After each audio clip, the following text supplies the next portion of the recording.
Hey guys, so Metal Pete wanted to check out one of these cast SMCs. You guys probably heard my story about picking them up in mud puddle in the middle of nowhere in Michigan. This is what they look like. This is the nicest one out of all of them, both cosmetically and mechanically. This is after a thorough cleaning. Totally Awesome didn't do it. WD-40 didn't do it. This is after using brake cleaner to clean it. Obviously, I didn't use that on the lower canopy or either canopy because I don't want to mess up the labels or the plastic canopy. But I used brake cleaner on the blades and the motor, and it still looks like this. So, what I really need to do to clean these is to go to town with some steel wool and some WD-40, some 4/0 steel wool soaked in WD-40. That will probably get it as clean as it's going to get. And then after that, go over it with Totally Awesome. Soak the plastic canopies in warm water with Totally Awesome and bleach and dish soap. The lower canopies, I don't know how to deal with that without wrecking the labels, so Metal Pete and I will have to brainstorm. And then they're obviously going to need some touch-up paint. I think we can clean them up to the point where they won't need to be fully repainted, and just touched up, but we'll see. Yeah, a bunch of them are locked up. A bunch of them have bent shafts. And this is, like I said, this is the best one out of the lot. I traded one that was kind of in the middle to Andrew. It wasn't the worst of them, but definitely not the best either. And we'll see, when we get to all of them. My goal is to have all of them working. The only reason not to have all of them working is if the windings are bad. That's the only thing you can't, So let's do a 0 to high. Okay. Goes up to 1.57. Andrew determined that these were from 74. I think he found a date on the capacitor, which is the earliest imported fan I've ever found in the U.S., except for that Mitsubishi thing. You know the Mitsubishi thing I'm talking about? It's in the museum. It's turquoise. Oh, yes, that little thing. Yeah. 1.34 is where we're at. I was telling Metal Pete that I believe that these beat out a gold line, but I can't remember. It's been a while since I tested them. It does feel gold line. It's definitely in the gold line category, but whether it is the same or exceeds them, I don't recall. It's pretty rare to find anything in the gold line category. Yeah, not too much. The only things I've ever found that exceeded gold line are Westinghouse Sidewinder and a 60-inch Dayton. And even then, those are pretty close to 60-inch gold line. By the way, you can see my restored SMC over there, just like this one, but restored. That's a 77. Those were in a lot worse shape than these, if you can believe it. Those I had to literally brush the entire thing to get all the rust off, and then Bondo the bottom of the motor, and everything was completely stripped and repainted. Same fan. Yeah, same exact fan, just a slightly newer version of it. So those are labeled ERS, Energy Reduction Systems. This is labeled Wilcorp. Now, those came out of Chicago, these came out of Michigan. 1.34 is where we land at. And yeah, these are insane. That's an insane air mover. While you were downstairs, I did put a little WD-40 in the top bearing because it was making noise. We were hoping that it didn't need anything, but that was too much to ask. Just a little bit of WD-40 is all it took. Which is, again, considering how bad the rest of them are, that's pretty lucky. Some of them are, locked up. And, this is definitely up there with that Union Gold line that I got. Yeah? Oh, yeah, easily. Right well, now, I believe, and again, it's hard to gauge and without measuring equipment, I believe that the 85 gold lines actually move the most air. Yeah, You disagree? I wasn't sure. It may be the way it moves air. That could be, too. I think it's because the Union, I definitely feel more direct breeze in the bed from it, but Well, yeah, you gotta do the bed test. Yeah, that's ultimate. That's for the, bedroom. Bed test. And the thing is, the 85 is more towards the modern gold line, where I think the modern ones beat the Union ones too.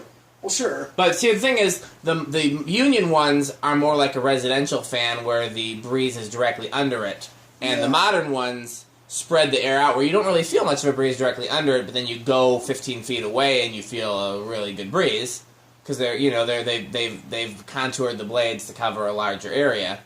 Yeah. So that's a factor. Well, yeah, that's why like grocery stores have them. I'm assuming you want to do the test rig. All right. He didn't even answer that question. He just went, like, what's that character? Beavis. Yeah, that's what I was thinking of. All right, let's see where it starts. 1, 2, 3, 4. Still nothing. It's a little bit at 4. 5. Nope. 6. 7. Not surprising to me, because first of all, you gotta remember that none of these have, like, perfect bearings. Well, yeah. And second of all, this is a fan that draws, kind of a pig. almost 1.5 amps on high, so Yeah. it's gonna be close to shaded pole characteristics. Yeah. Okay, here's 7. That's drawing 0.41 already. Yeah. I can't remember what value capacitor Andrew said they used in there, but it was super high. Okay. And It was like a 16 microfarad cap in there or something. Oh, wow. Yeah, it was quite high. Okay, here is 8 with 0.48. I'm going to let it see. Yeah, those blades are really steeply pitched for an industrial too. I mean, just everything about these is just insane.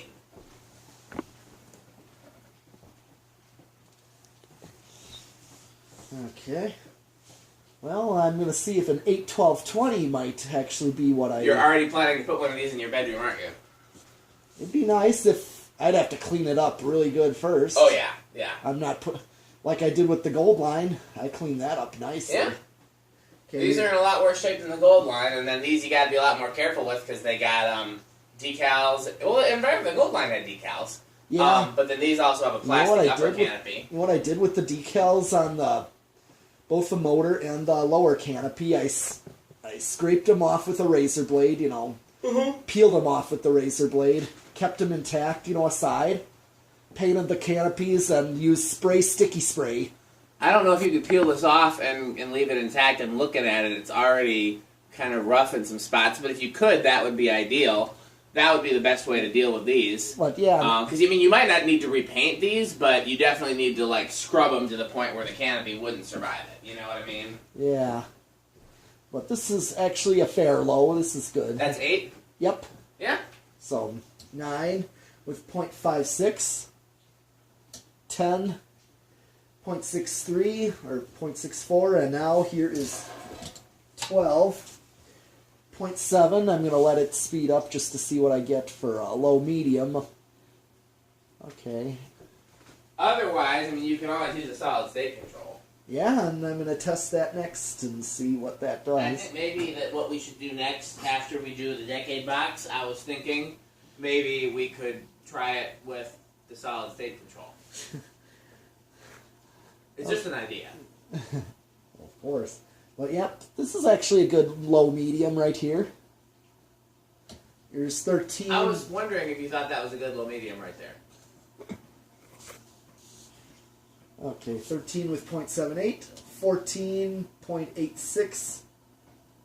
This is completely off topic. Ah. Have you ever been to House on the Rock? No. You should go sometime. You would enjoy it. Okay. 15.94. 16, 1.03. 17, 1.1. 18, 1.18. 1.18. 19, 1.24. Getting awfully close. And 21.30. Now I'm going to go right to high.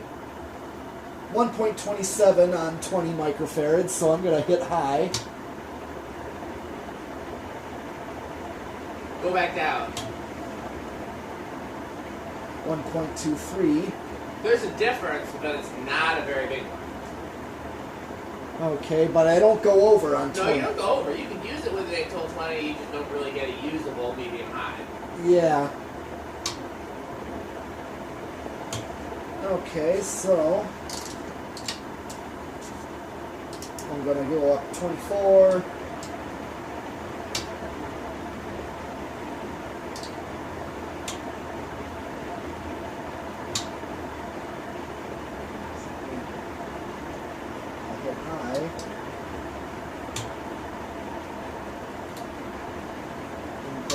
1.34.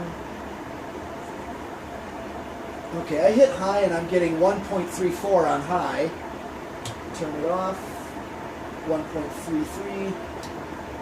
And I start to go over. At what measure? At 23. Okay. So you're safe with any control, just... But there's not a big range, though. It didn't start till like 7.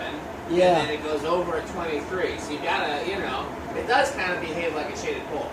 Yeah. Okay, let's see how it does with the very solid state.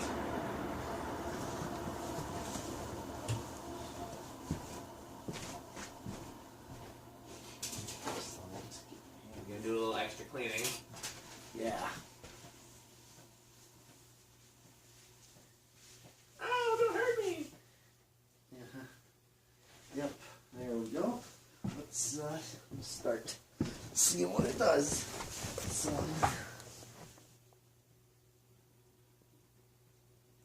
okay, 0.24, and it's starting to go.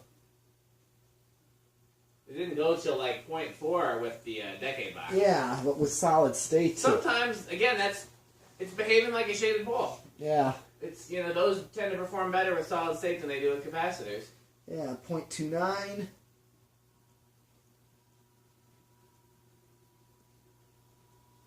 I hear it though. But it's not that loud and annoying. No, probably living room quiet at least, but we won't know until we get up to like a good medium-ish speed. 0.44. At least that's what I've heard. It is kind of a pig, though. Yeah? 0.77. But that's where you get bacon from.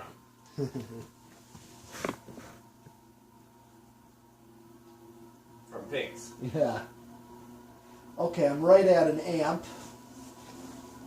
Yeah, that's living room quiet. It's not, Well, this I would use in the band room. I don't know that I would put it in the bedroom if I can't really use a capacitor control. you could use an ATEL 1220. You're just not going to get a...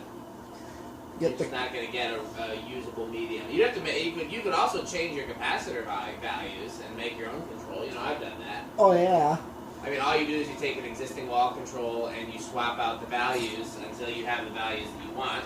Or the other way to do it is to use a like a rotary switch and then use a high switch. I don't know if I've ever showed you, like kind of like the decade box does. Yeah. Where you've got like a 1, 2, 1 plus 2 for your low, medium, and medium high, and then you use a high switch.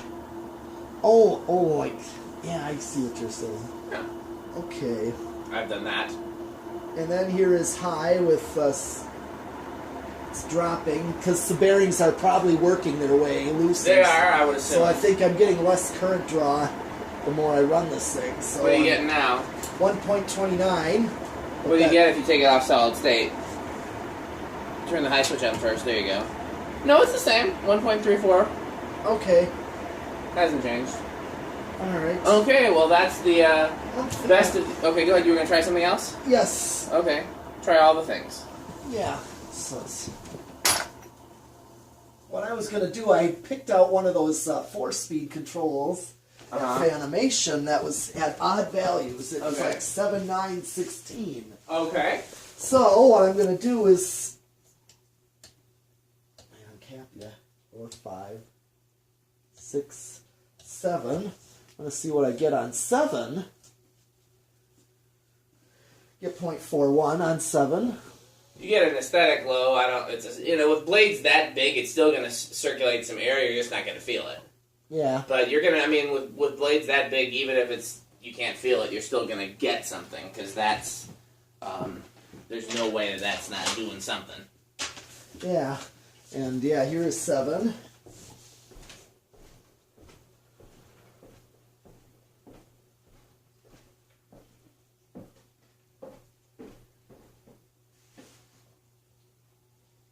Question. Does anybody know about the quake? And then 9. So here's your more usable low. Yeah, at the 9, and then 16. 26. No, not 26. That's 26. At 16. I don't know. If you put, I found that 4-speed in the bin. Yeah. And this would be, a fair medium, but Learning remote is still pretty slow. It's like a good medium low, but you don't... Well, plus it's not going to start on 5, I don't think. No, it does not start on 5. That's Maybe if we replace the bearings, it would start on 5, but, possible, but... yeah. Okay, I just wondered about that, because I picked out a control, and... Yeah, you never know what you're going to find at Fanimation. That's why I encourage people to come. Yeah. Okay. Come and get some treasures. Yes. Okay, that's it for this one? Yeah. Okay, I'll stop the camera, and then we're going to do, I think, one more. Yeah. And call it a night. All right. So Metal Pete will pick out the last fan, and keep watching. Thanks for watching, etc.